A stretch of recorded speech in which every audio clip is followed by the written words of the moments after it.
अस्सलाम वालेकुम स्टूडेंट्स, उम्मीद करता हूँ आप लोग खैरियत से हैं। 10th क्लास चैप्टर नंबर 1 हमारा है इक्वेन रिड्यूसिबल टू क्वाड्रेटिक इक्वेन, ये हमारा टॉपिक था। उसके बाद जो क्वेश्चन 1 और क्वेश्चन 2 किया था उसमें टाइप नंबर 1 को हमने डिस्कस किया था। आज क्वेश्चन नंबर 3, 4 और 5 तीन क्वेश्चन जो है वो आज हम सॉल्व करेंगे। तो क्वेश्चन नंबर 3 क्या है?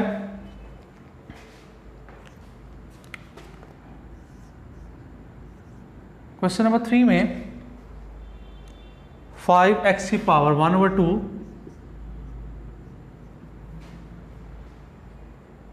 इक्वल्स टू 7x पावर 1/4 -2, इसको सॉल्व करना है जी।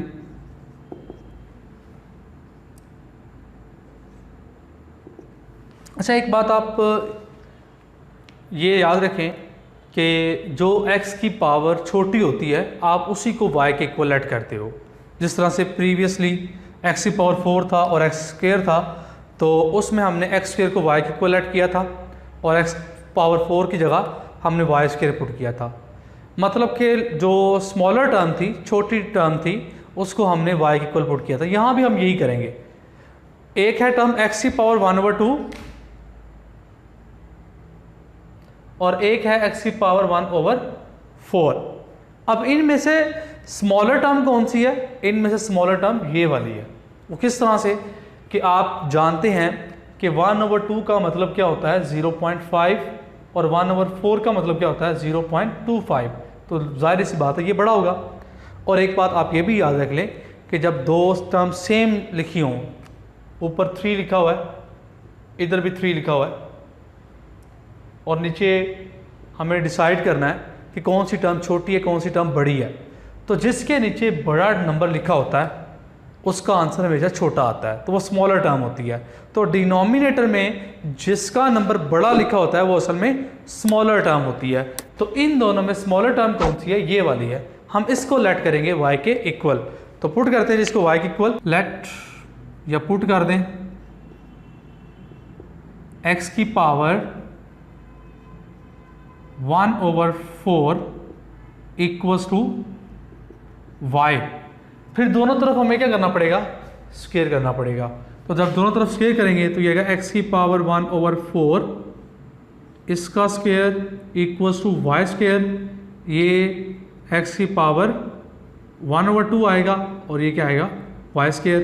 और इसको मैं कह रहा था कि हाईलाइट कर लिया करें, जहाँ पर हम पुट करते हैं उसको दोबारा से हमें यूज़ करना पड़ता है। तो x की पावर 1/2 की जगह y स्क्वायर लिखेंगे। तो गिवन इक्वेशन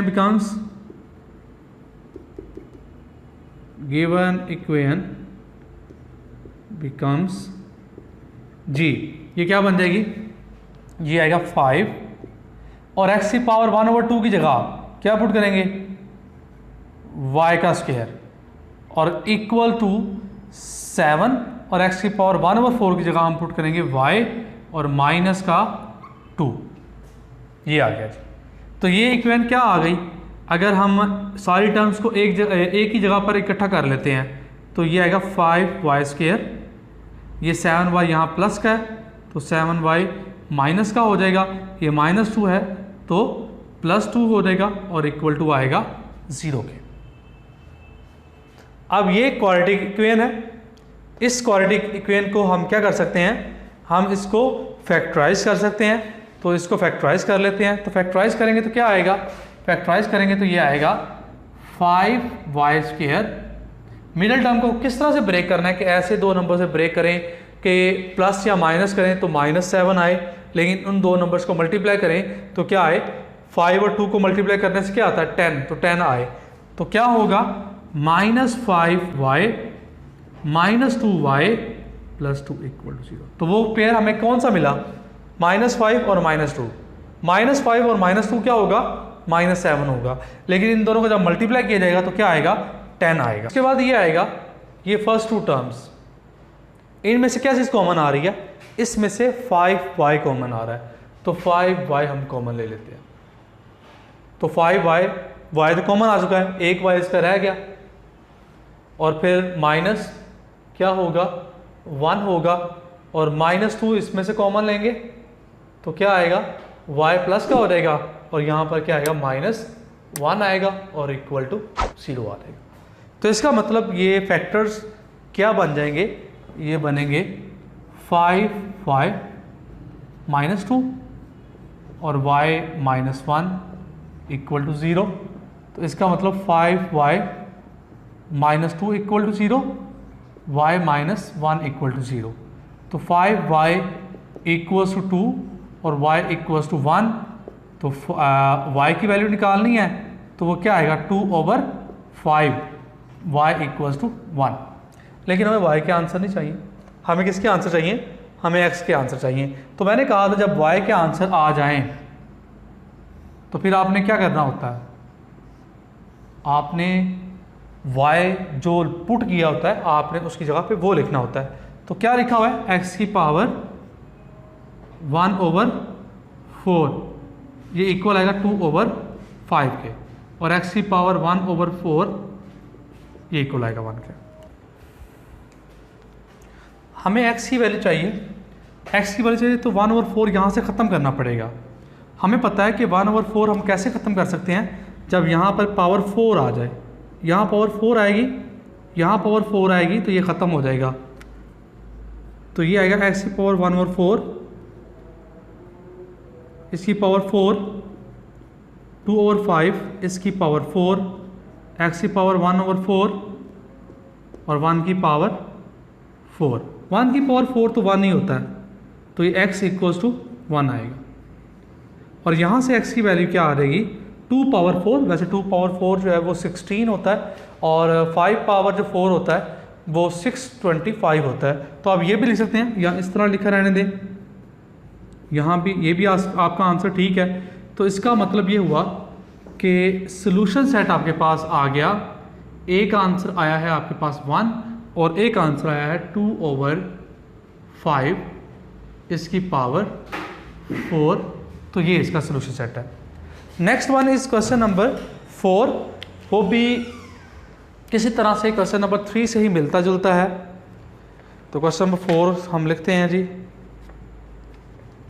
x की पावर 2/3 प्लस 5 प्लस 54। क्वेश्चन 4 है x power 2/3 plus 54 equals to 15x की पावर 1/3।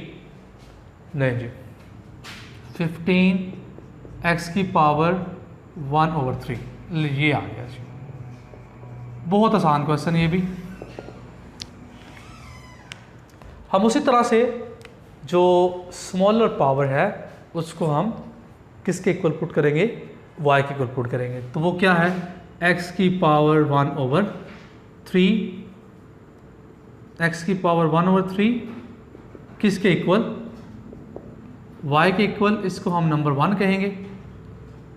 उसके बाद दोनों तरफ स्केयर करेंगे तो x की पावर 2/3 इक्वल्स टू y का स्केयर आ जाएगा। अब इसका मतलब है गिवन इक्वेशन क्या बन जाएगी, गिवन इक्वेशन